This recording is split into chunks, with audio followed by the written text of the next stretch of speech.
Paul Getter, thank you so much for being here. How are you? I'm fantastic. Thank you for having me on this amazing podcast. Well, there you go. What a good start straight away. How is Dubai treating you? Amazing. Got here a couple days ago, and as soon as I landed, went skydiving. So landed and went back up in the air and came back down. There you go. That's the way. And you had your amazing mastermind yesterday? Yes, we did. It went well? Fantastic. Yes. Brilliant. I want to start by jumping backwards in your story. Okay. Because I think a lot of people are going to know who you are. The internet marketing nerd, you've got a lot of followers, you do amazing work for some incredible names. But I want to take you back to the beginning of that entrepreneurial journey where you just left your job. Sure. And you decided in that sort of time off that you were going to create a Facebook page for your church. Yes. People started coming to the church and saying they'd found it through Facebook, which obviously in the early days was such a bizarre thing to start happening. It was. And I wanted to ask you about that time when you started to understand the power of digital marketing and how it sort of felt for you. Yeah, nowadays, the cliche word, social media marketing agency, everybody is an agency, their mom's an agency and stuff like that. The term did not even exist in social media marketing or digital marketing. It didn't exist. So using the internet, and I'm dating myself, most businesses did not even have websites. So when Facebook came out and other social media platforms, it was more of like something to play games on or to connect with people or to post pictures of food and stuff. And I began to see that Facebook rolled out options to start up pages for businesses. Initially, it was just like personal profiles where you would share content, and then they rolled out for businesses. And I thought, I wonder if this, is there value in this? So my first instinct was, well, let me set it up for the church. And I set up a Facebook page for the church and posted pictures and everything. And I don't know, a couple weeks later, I went to church and there was a new family there and just inquired. I'm like, hey, where'd you hear about us? And they said, we saw you on that Facebook thing. And I was like, whoa, these are real people. They came to church and I started thinking about how did this happen? It was just amazing. And now today it's like, oh yeah, duh, that's how people do it. They see you on social media, then they come to visit your business, your church, whatever it might be. But this was the first time that I'd ever seen this. I thought, in my world, in my mind, I thought people on social media were somehow fake people or it's just a game or something. And I was doing it more, maybe there was some SEO value to having a Facebook page on there for the church's website. But when these people showed up, I was like, whoa, these are real people. Yeah. How did this happen? And I started thinking, okay, if this would work for a church, it would work for a restaurant. It would work for an ice cream shop. It'd work for any business. And that's when I saw there was business opportunity in social media marketing. It's such a visionary way of thinking, isn't it? Because everyone else is sort of stuck on Farmville, was the early games. It was Farmville. What was the thing they used to say? Maybe it still says it. It says something like, what are you thinking? Or what are you doing? Yeah. People were just trying to answer that question. And you were thinking, how can I leverage this to actually help people grow their businesses? Which I think is so cool. And I love the story. I'd love you to tell the story about when you started to hear the radio ads and started to think differently about, well, why wouldn't they spend less of their marketing budget on Facebook? There's more people. Absolutely. And so you saw that and started to do things for people, right? Yeah. So one of the things that I realized when it came to social media marketing and online presence, that it gave you the ability to kind of track what was happening. So you could see people click, they would enter their information, and it kind of gave you a trail of what they were doing.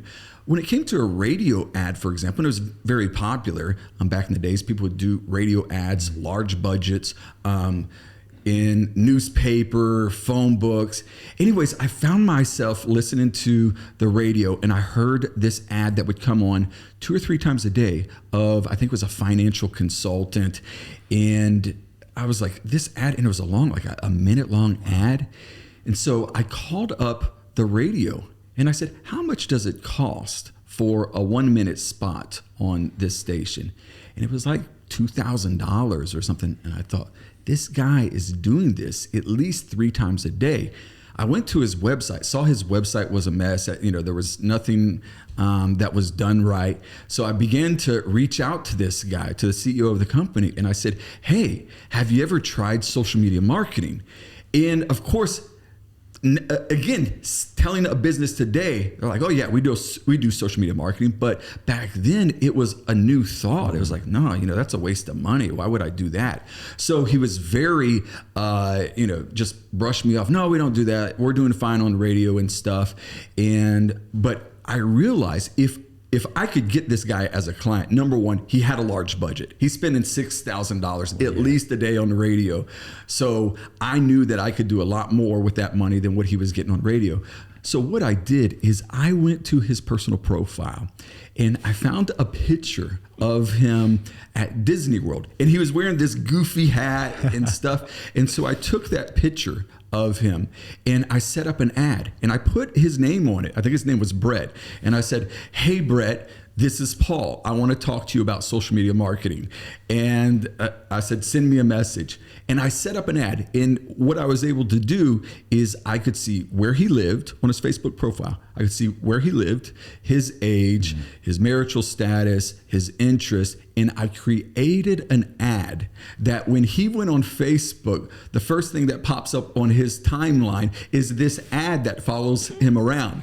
And I remember it was like 24 hours after setting up this ad, he sends me a message. He says, Paul, this is really creepy, but I want to talk to you. And so this was one of my first big clients that gave us a pretty large budget, and we were able to get him trackable results, get him leads for a fraction of the price of what he was seeing on the radio. Well, that's what I think. There's such a good story of just entrepreneurial, prowess and just trying things and just getting out there. But also, it seems crazy nowadays that you would put that budget towards something with a difficult to track ROI, but also not the data of where it's even going. Whereas Facebook, you can target the right people. Absolutely. So is that something that you've seen the difference of in your sort of journey from then to now, where the psychology of people is probably the most important thing in marketing, would you think? Right. Yeah, absolutely. So when it came to like a radio program or television or newspaper or phone books, people just hoped it worked. Just like, okay. But if you ask them, how many clients are you getting? How many leads are you getting? Like, I don't really know. And so you're just spending money blindly, hoping that the ads work. But when you have a trackable system, like, okay, I spend $100 here, I'm getting 4 clients from it, then you can take that budget and you can really invest it and you can see a return on it. And if you can't measure the results, you really can't scale it. So people would just use a budget and hope it works. Everybody was doing radio, so I'll do radio. Does it work? I don't know, but everybody's doing the radio. So that's kind of what I saw. But when you can really show them measurable, trackable results, and it's something that they're willing to invest more into. But you can see it scaling then, can't you? Because if you put $1,000 in, it brings $5,000 back. It makes sense to put 2 in, get 10 back. Yeah. It's incredible. So how did you serve your clients in those early days? It was potentially ads to start with, but how did you scale that out into other forms of digital marketing? Yeah, so I'll tell you a funny thing. When Facebook first launched, and if you go back, it sounds like the ancient days, but Facebook, first of all, was only available on desktop. There was no Facebook app. And when you first set up Facebook pages, there was a button that said, would you like to grow your page? Would you like to get more followers? And if you said yes, you would just click on that button and Facebook would auto-populate an ad. Just create it for you, and it would start spending money, and you would pay the bill, and you really didn't know how it worked. Well, I was playing around with other ad platforms before Facebook launched their ad platform. Again, going back, Facebook originally did not even have an ad platform integrated into it. So when it first started launching, I'm playing around with it because I played around with Google, I played around with other little ad platforms, and I wanted to grow my page, and there was this auto-populate. It was a button you just push and it would run it. But a lot of people didn't realize that there was this little panel in the settings that you could go in and you could play around with the Facebook Ad Manager. It's very simple, very basic, nothing like it looks today, but it gave you the ability to put your own image in, your own text.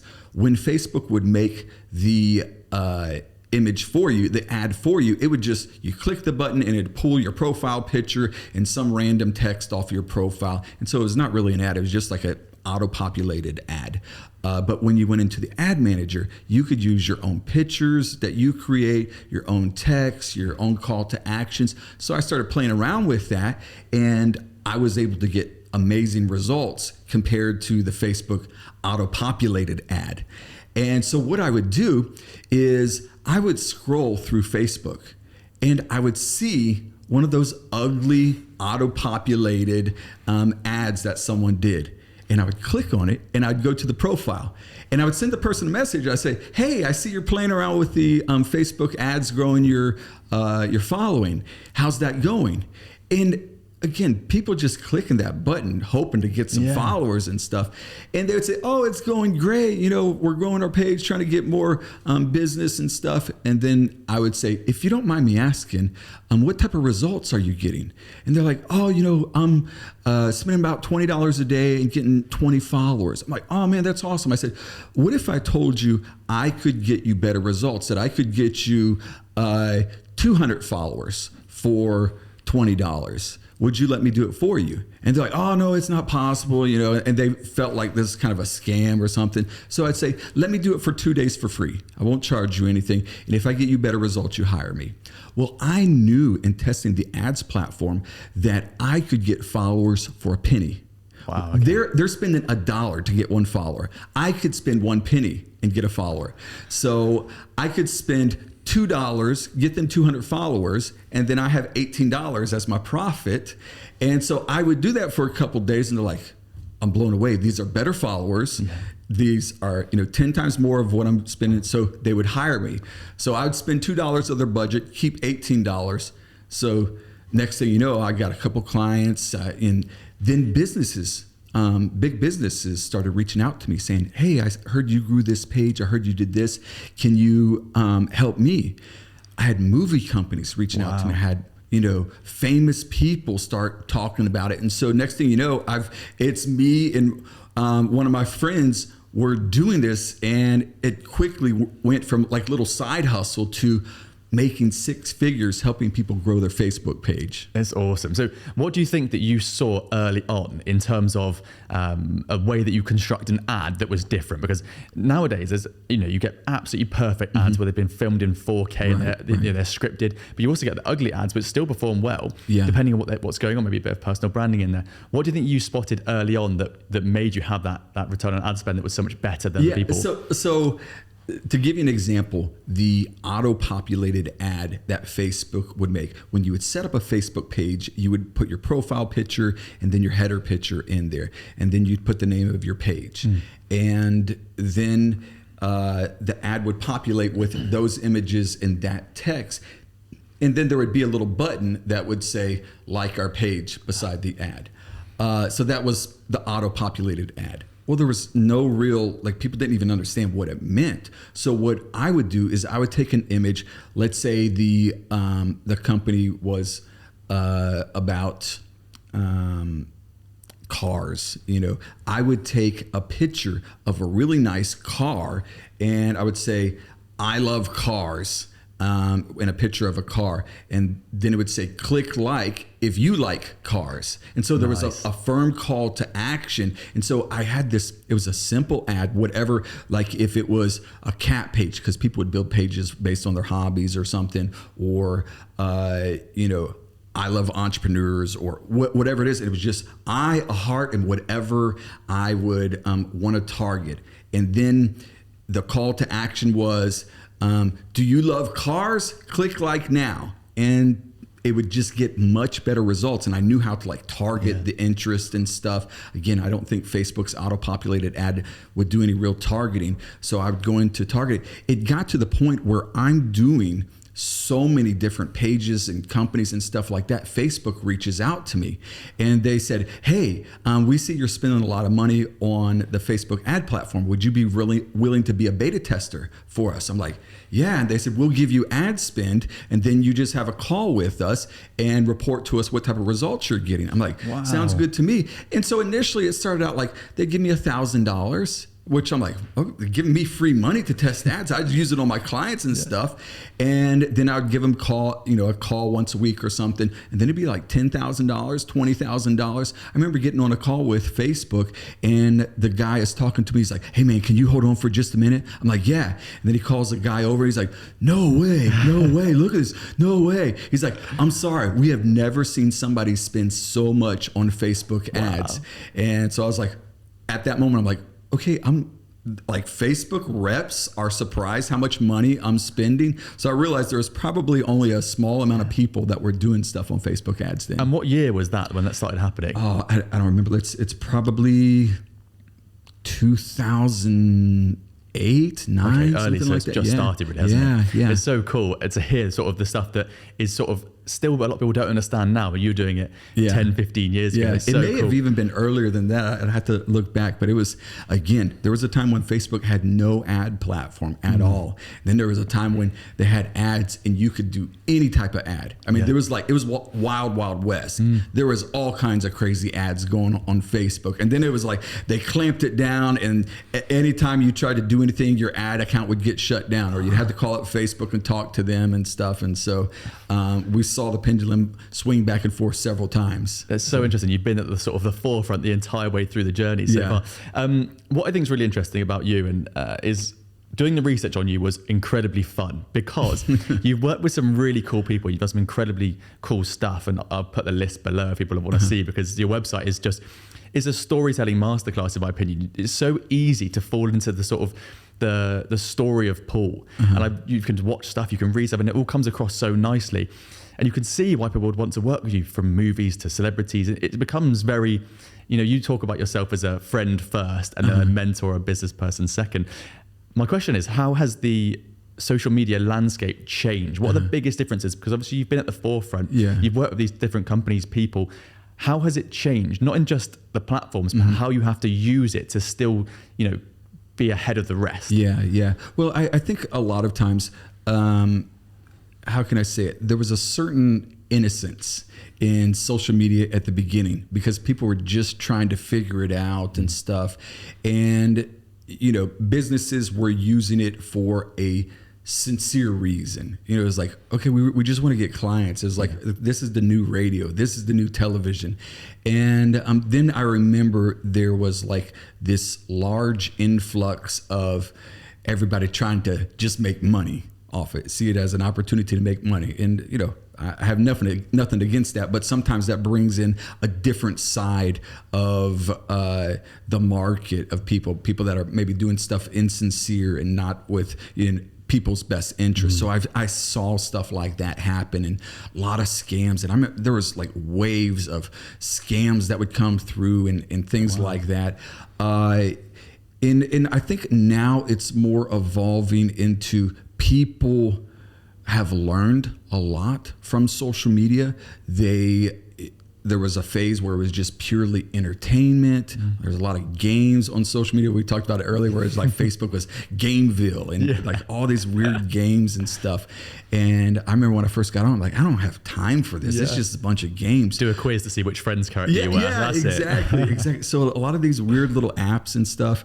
But now I think that there's a huge opportunity for people to build like personal brands.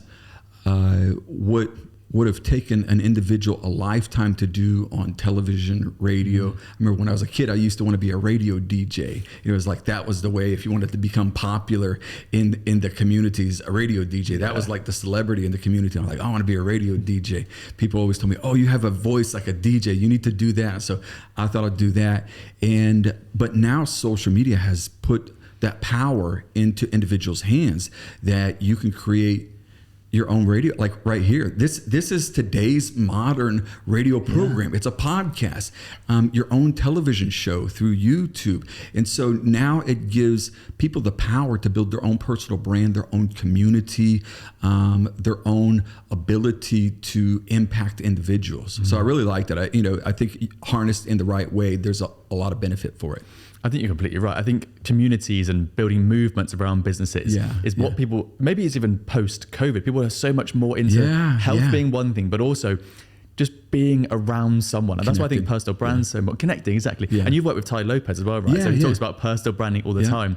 So I wanted to touch on your personal brand because you've got over 2 million followers on Instagram alone, right? So you think about that in, if I reference England, for example, our biggest stadium's got something like 90,000 seats. Wow. So you're looking at over 20 of those complete stadiums that you can reach every single day. So my question is, how did you start to build that? What was the process in building out? What was the value you thought you could give? And then yeah. So I will give you full transparency on Instagram growth here. So when I started, I was the guy that built Facebook pages.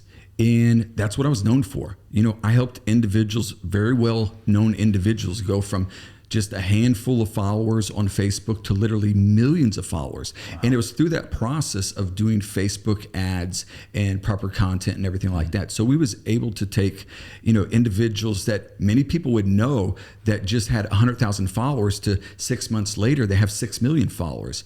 And it was, they had a budget, they had a brand, they were able to do that. So we've done that with celebrities, we've done that with entrepreneurs, we've done that with Fortune 500 companies, growing them on Facebook. So when Instagram launched, which again, for some listening, they may not realize Instagram has not always been around. You know what I mean? Exactly. So, but Facebook and Instagram were two separate entities, and then Facebook acquired Instagram, and they became Meta together. Now, all these entrepreneurs and all these businesses, they're coming to me. They're like, Paul, grow my Instagram. I want to grow my Instagram. I'm like, I don't know how to do that yet. You know, I'm figuring it out. And of course, I'm playing around with it. I'm testing stuff, but I just, you know, it was a new platform and I wanted to learn how to do it. So I remember clients coming to me and they're like, Paul, I'd like to get 1 million followers on Instagram. There's just the caliber of clients that we would work with. They're like, I want 1 million followers on Instagram. I'm like, well, I don't really know if I know how to do it yet. I just, you know, let me figure this out. And they said, if I give you $1 million, could you figure it out?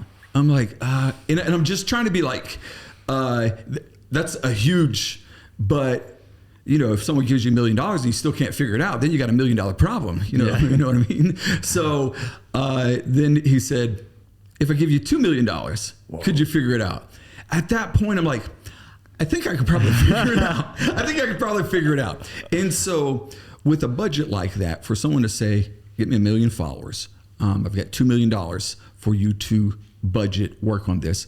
I just began testing things. And I did a lot of things wrong and I did a lot of things right when it came to testing it. I did, you know, the giveaway deal. There's a lot of things, you know, give away an iPad and follow this person. You can be entered into the drawing.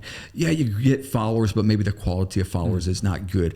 I would take viral cat videos and stuff like that, just meme videos and boost it and try to, and yeah, you get a lot of followers and everything like that, but they're interested in cats, not your content. So I did a lot of things wrong in testing it. And I used my profile as the guinea pig of the learning process. I was doing shout outs. I was doing everything. And I'm like, okay, this gets followers. And I would calculate, okay, it costs me X amount of dollars to get this amount of followers. And then I would use that in various clients, helping them grow it and stuff. So now I think looking back at it, the quality of followers should probably be the focus versus the quantity of followers. And what do you think? I think that's a really interesting point as well, actually, because people will just go, and you see a lot of people buying followers or doing all these tricks and tips and stuff. And it's like, what is a follower to you? Because I think actually you've said it really well in stuff that I've read, is that the objective is not followers, the objective is clients. Yeah. Right. Yeah. So you want to build a personal brand in a community, but ultimately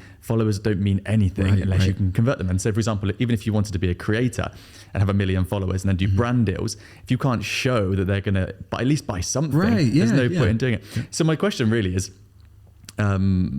how is AI affecting what we're doing now? Because obviously a lot of people are concerned that AI is just going to take over. And if you have AI, you'll have the best social media following. Some people are the other way around saying it doesn't really affect what I do. What's your opinion on AI in the marketing world? I think that AI simplifies and saves time, but in many ways is not to the level that it replaces. And what I mean by that is, for example, a content creator. Yes, you can create content using AI. You can do cool videos and different things like that.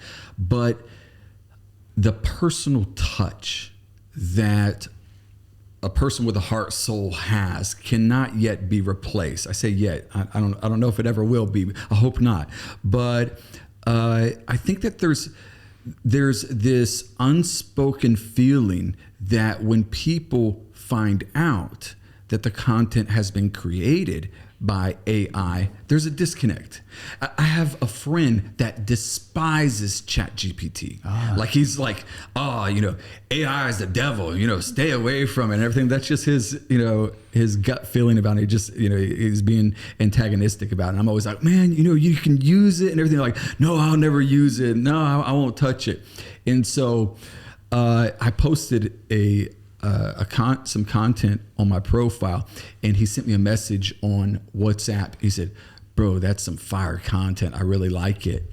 And I wanted to tell him I created that content with ChatGPT, but I didn't, because I knew as soon as I told him I created it with ChatGPT, he'd be like, I hate it. I hate it. You know what I mean? So it's like people want that personal touch. Automation and AI can't replace that personal touch. That's why it's so important to have a personal brand. I'll give you another great example. So I have an automation on my phone that when I go to the gym, as soon as I arrive, it sends a text message to my wife that says, I'm at the gym now. And it's just wow, that's cool. being good. It tracks my location as soon as I pull in. Sends a text message. I'm at the gym, and she'll send me a message back. Oh, thanks. Have a good workout. Blah blah blah. But it's automated. Well, it backfired one time. We are driving through the parking lot near the gym, going to a restaurant. I'm in the driver's seat. She's in the passenger seat. And we drive nearby the gym. And all of a sudden, she receives a text message. I'm at the gym now. And she picks up her phone. I'm driving. She looks at me. She looks over there, sees the gym. And she said, you're at the gym now, huh? I'm like, what do you mean? And she said, I just got your text message that you're at the gym. She's like, so this is automation. And for some reason, she was upset because in her heart, she always felt when I arrived to the gym, I pulled out my phone and I took the time to say, I'm at the gym now. Little kissy emoji and everything. But as soon as she found out that it was automation, it did not have that personal emotional connection. So that personal connection, that heart, that connecting with people, there's always going to be individuals. There's like, okay, AI is great. It can help me out. It can speed up the process, but I still want a human, a person behind what's being done. That's actually a really good point. So not necessarily having an issue with it being done by AI, but as soon as someone finds out, they start to be like, and I'm going to push you to, because you see the people doing that sort of face to cam videos, and it's starting to get to a point where that can be done by AI, can't it? Yeah, absolutely. And people, as soon as they find out or they question it, you can see that their view rates go down. And I was going to say to you, ChatGPT was released, December 2022. Yeah. Everyone thought it was the next big thing, and it is incredible. Like you're looking at ChatGPT 5 coming out soon, right? And what's interesting is that we then saw a lot of people coming to us in the early part of 2023 because they were struggling with their marketing. And we'd say, well, have you done any marketing yourself in the last 6 months? No, ChatGPT and maybe my VA have been doing it all together.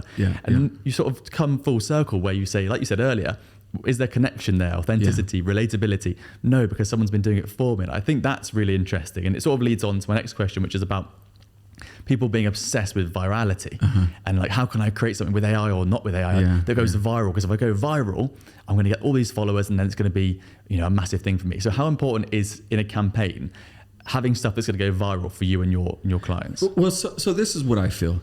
I think you should strive to have content that reaches the most people. I think that's great. And maybe that falls into the area of virality. But always chasing virality can be painful and discouraging to many people. So I think it's important for you to look at your videos, have a purpose, a reason, a mission behind it, outside of just going viral. Again, people want to go viral because, they want to get more followers, they want to get more attention, everything like that. But when you have your mission and your purpose of, I want to make an impact, then you can be okay with, okay, this video got 2,000 views and it didn't get 2 million views. And I always tell people, like, 2,000 views. If you were sitting in a room and there was 2,000 people there and you spoke to 2,000 people, you'd be like, I only spoke to 2,000 people. You'd be like, I spoke to 2,000 people at this conference. You'd be excited about it. So take that in its context, that 2,000 people is a lot of people. And if you can make an impact on them, it's probably more effective than the 2 million views that you get on a video that people just say, oh yeah, that's cool. But there's no heart connection to what you're really doing. I completely agree. And we probably all know someone who's got 5,000 followers who's doing 6 figures a year versus people that who have 500,000 followers who are really struggling to make money. It's because they're not using that sort of bridge, are they, between followers and actually having a business, or even just followers and just converting it into some sort of money. It hasn't got to be a business in a lot of senses, has it? I really wanted to talk about that impact part because you've worked with some really cool brands, as I've touched on before. I'm going to keep saying it because it is really cool. I appreciate that, man. I want to talk to you about how you start to look at and pull out those stories and then start to build that connection and community. Because I presume with some entrepreneurs or celebrities or maybe even brands, it's easier than others. So what's your process to go, right, this is the kind of person we need to bring in and this is the community you're going to sort of start to build?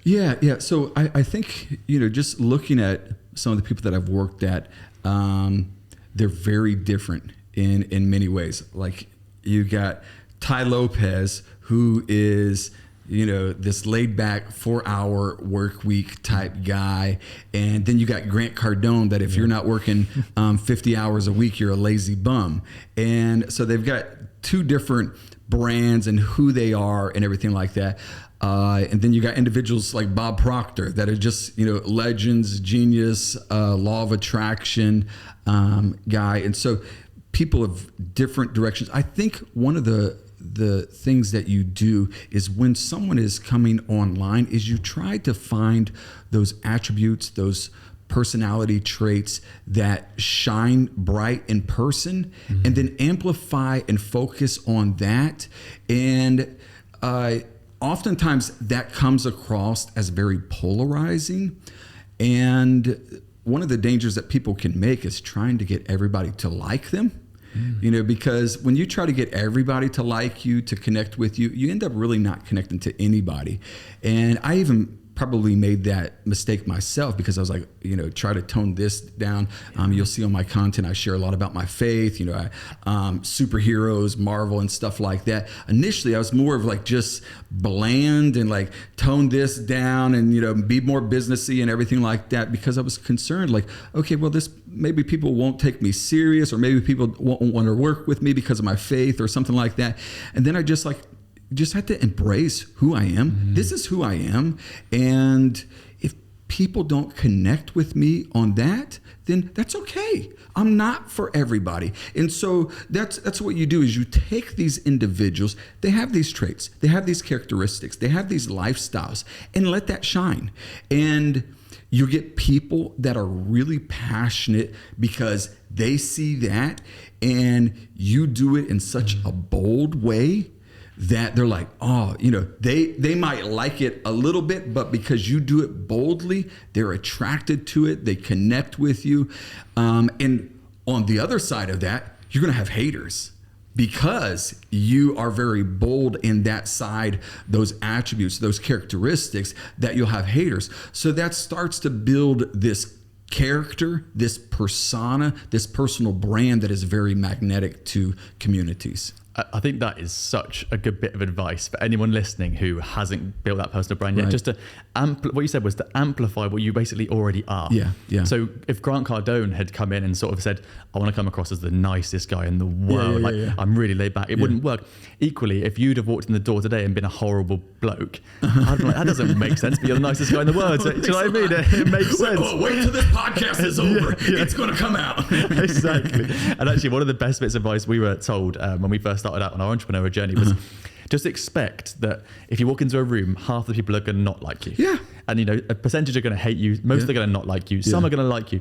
And just work to that. And I think that is some really, really interesting advice. And most people won't listen to that, though. They'll go, well, no, I want to go viral, so I need to do this kind of video or copy or story. But if you just be yourself, that completely works. And some people are more magnetic than others, aren't they? Some people have that sort of aura where people come towards them and others don't. And I guess you can play on that as well. Yeah.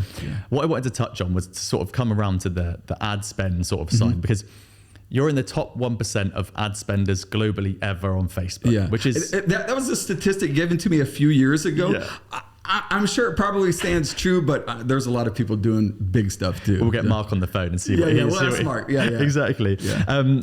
And so what I wanted to do was to ask you, someone that's done their 10,000 hours, they've learned, they've been there. Yeah. What makes a good ad in this sort of 2023, 2024 period? Yeah. So I think it would come down to one word, and it's disruptive. And the challenge about being disruptive is always changing. I'll give you an example. So in being an individual that started early doing ads, I set a lot of trends in styles of ads. Like I can tell you, I used to do ads that had a red border around it. Or I would do ads that had an offset shadow that had a 3D image. I did ads that had blurry images and different things like that. And I would do these ads and they would perform really good. And because you'd be scrolling and it would stop you on the timeline. It was disruptive.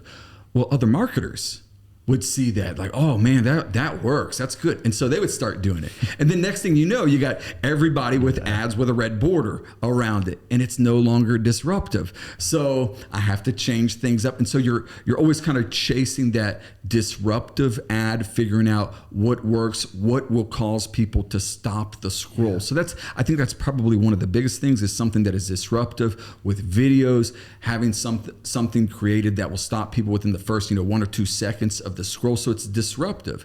That's what ads good marketing is it gets people's attention.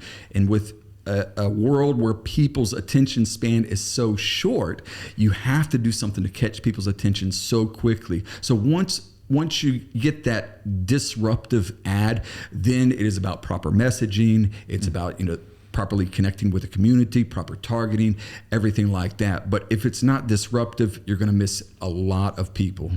You're almost your own worst enemy, aren't you? Because you're trying to do the marketing for some people, and everyone's trying to copy what you're doing. Yeah. So it's like you almost want to like, okay, I'm going to do this, and it has a lifespan, because as soon as people start seeing it work, and I've seen, like, you could just look at ads and watch, okay, this guy's doing it, and all the other marketers will see, oh man, that's a great ad, I'll do it. And then everybody else is doing the same style ads, and then it no longer works after a short period of time. So it's almost like be disruptive, but then make sure you can fulfill your promise, because someone stops because you've caught their attention, and then it's a terrible ad with no messaging. It's not going to work. Right? That's a great way to put it. Yeah. So one of the things I think I'm hearing there as well is obviously be really creative and have these sort of amazing ideas. Do you have a process for how you come up with content? Because people have to put out a lot of content these days to be seen, or at least that's what people believe. Do you have a way of coming up with content? Or maybe you touched on AI being useful earlier.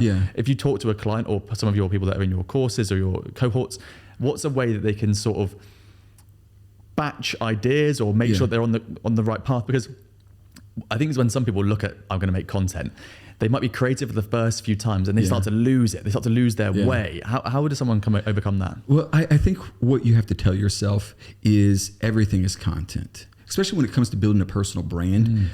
You're doing things that are content worthy that you may not even be aware of. Like right here, this podcast, it's on video. You better believe this is going to be content for me. So we'll take this, we'll use it for content. Just sitting at the table, talking to someone, that's content opportunity. Being on the phone, talking to someone, that's content opportunity. Zoom call, that's content opportunity. At the gym, that's content opportunity. So instead of trying to hunt down content opportunities, realize everything that you're doing, just kind of like document your life and see. There's going to be things, it's like I look at videos that have went viral for many individuals, and it was not really scripted. Yeah. It was just like spontaneous, just something that happened that was in that moment that went viral.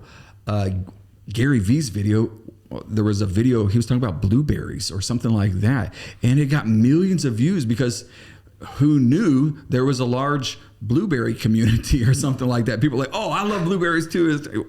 It was something silly like that. But I've seen videos that, you could have never scripted and said, oh, this should go viral. Example, Ty Lopez's Here in My Garage video. That was not necessarily scripted. That was very spontaneous. Like, oh, okay, the books came in, the bookshelf here in the garage. This is a cool location. Let's do the video here. And then all of a sudden, it's billion views. So you can't necessarily script it. And it's a bit like Gary Vee when he used to go to the garages, didn't he, and do his sort of hustling at the garage door, or the document don't create thing that he sort of always spoke about. I really want to touch again on, I touched on it earlier, the fact that, you talk about being a friend first to your clients. And from the research I've done, that it comes up again and again that, if someone comes to you and they come into one of your courses, or they're a client, or they read your book, 27 Online Side Hustles, or one of the big household names, they all refer to you as a friend. Mm-hmm. And whenever you research or, look at what you've been doing, everyone talks about trust. Mm-hmm. How important is trust in digital marketing? Because it's one of those things where you're on your phone all the time. Yeah. So you're with someone when they're in bed or on the toilet or in traffic. Yeah. How important is building trust? Yeah, it is amazing. And it's, first of all, I'm thankful and blessed that I've been able to work with so many amazing people, and leading a business with integrity will trump skill set. There can be people that have maybe a better skill set than you, but if they don't have the integrity, they're not going to get the client. It's just plain and simple. So if you lead with integrity, you lead with trust, people will come to you. You don't have to chase clients. Clients will chase you. And so I've always tried to do that in everything that I do, is do it with integrity. And I've had opportunities. I remember working with clients, and I start with a company and I see things that maybe stuff's being reported in favor of the marketing company because, they get a certain percentage of the sales and stuff. And now I take on that role and I start looking at it. I'm like, this tracking is not accurate. And I'm saying that at my own fault, because now I'm going to get paid less because this tracking is wrong. And if I would have just, was quiet about it, I'd get paid more. But I go to the client and say, look, this tracking that is being used is false, and we're really not getting that much. So you need to adjust. We need to change this. And the client is like, so you're getting paid less that since you told us that. I was like, yeah, but I know it's right. And at that point, the trust is there. The clients, you have their trust. And if you don't have their trust, it doesn't matter how good you are, how much money you make them, because you could be making them money. If they don't trust you, like, maybe I could be making more. So having that trust, having that relationship, that connection should be the core for every business.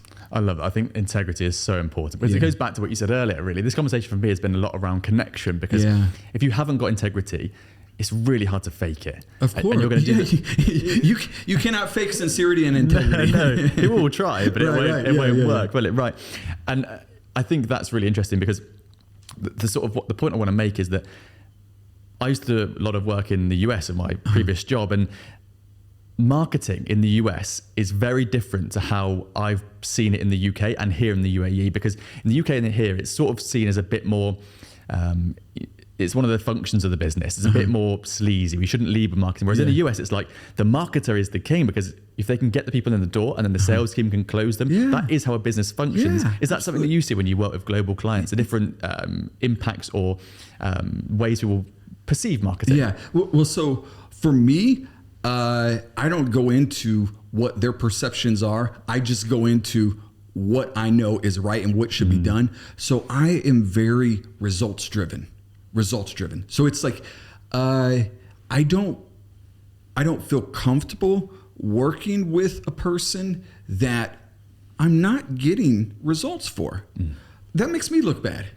So I'm very careful and selective who I work with, because if I don't know, like 100%, I can get them real results, then I shouldn't take that client, because it just puts you in an awkward situation. Hey, you might work with them for a while and everything like that, and you make some money, but it's not going to be a happy relationship. But if you can go into a company, you can scale it, you can make them money, then first of all, it's going to be a long-term relationship, and then they're going to be happy. You never want that tension, like, okay, they're looking like, this isn't working, we're not making very much money, and you're like, give us another month, we're going to do it, and everything like that. It's not a comfortable relationship to have. But if you are results-driven, you're getting results, you're getting leads, you're getting clients, you're getting sales, then that solves all problems. And that must just be a different way of thinking across the different areas. And I'm sure we'll all catch up with the US, and we're like, actually, if we marketed better, we'd probably make more money. And I wanted to finish the conversation by sort of tying it up and talking about that trust element again that you've sort of just led onto there, because you grew up in Florida, right? Yeah. In a lower income family, then done incredibly well and built this for yourself. And I want to touch on the charitable work you do. So you do a lot of work for the homeless charities, drug and alcohol abuse, and also mainly in the third world countries. And I'd love you to touch upon that. And thanks a lot. Yeah. So I actually, many people may not realize this, I'm also a pastor of a church. And I preach every Sunday, every Wednesday. This year, I've kind of been going into a phase of transitioning, doing less. But for over 16 years, we started a Bible study in my home, and with 20, 30 people. Now we have services in English, Spanish, and Creole. Wow. And this past Easter, we had 700 people in attendance. It's just, and our church is... For me, I as a teenager, I went to church and I saw, a lot of times churches could be very inward, where it's like they help themselves and stuff. And but I always wanted to, with what God gave me, I'm 100% volunteer what I do for the church. And I wanted to equip people, number one, with the business skill sets that I have, more of a holistic approach, more than just give faith, but business skills. We have young men in our church that grew up without a father, very poor. And, I saw one of the young guys just post recently. He's built a great business in real estate. He's like, I just sold a $2 million home and, things like that. Just got a $200 million home under contract and stuff. And so I see that. Matter of fact, seeing people grow in not only spiritually, but I've traveled down to third world countries and just given food, supplies and stuff after, big global pandemics and tragedies and stuff. We go down to Haiti, we go down to South America and stuff. And I think what it does for me, and I think about it, it just kind of gets me emotional because in many ways, if it wasn't for God, first of all, and if it wasn't for the business opportunities and the amazing people that I've worked with, man, I'd probably be in jail. I'd probably be on drugs. I grew up in a community where all my friends, if I look at them now, I've got friends that are in jail. I've got friends that are dead. I've got friends that are on drugs. And that's how I grew up. My mom and dad did great for where they were and everything like that. But the reality of it, they had problems. We were in rough neighborhoods. And when it was just, I remember not too long ago, I did a private jet mastermind. I do it a few times a year where I'll get a group of high-level entrepreneurs and we'll fly down to the Bahamas and have a mastermind. And at the last moment, someone canceled. And so I call my mom up. I say, hey, Mom, you want to go down to the Bahamas? And she's like, would I? Yeah. And so I pick her up and then take her to the airport. She's like, what is this? We get on the private jet. Wow. We're sitting there on the private jet, and my mom's getting emotional as the jet's taking off, and she said, Paul, would you ever believe that we would be on a private jet flying to the Bahamas? And then I started talking to her, and I said, Mom, I remember when I was a kid, we lived with Uncle Kenny, and you and Dad slept in that little room upstairs, and me and Bubby slept in the little room connected to your room on a mattress on the floor. My mom started laughing, and she said, that wasn't a room, that was a closet. Wow. And she said, do you remember sleeping in the car, living in the car? I said, no, I don't remember that. And she began to tell me the story about when we lived in the car for a few months. And I started thinking about it. I said, Mom, I thought we were on vacation because we were traveling from different parks and taking showers in weird places. I said, I thought we were in a park. So to see that and to where I am today, it gives me a balance. It keeps me focused on what the real issue is. It's relationship over revenue. It's impact over income. It is people over profits. And if you always put that in your mission and realize everything that you've been given is a gift and use it with a purpose, with an intent that would help others, you'll never go wrong. I think that is incredible advice and a great way to finish. So, Paul, thank you so much for your time. Thank you It's been very an much. absolute masterclass. Thank you. Pleasure is mine. Pleasure is mine. Thank you.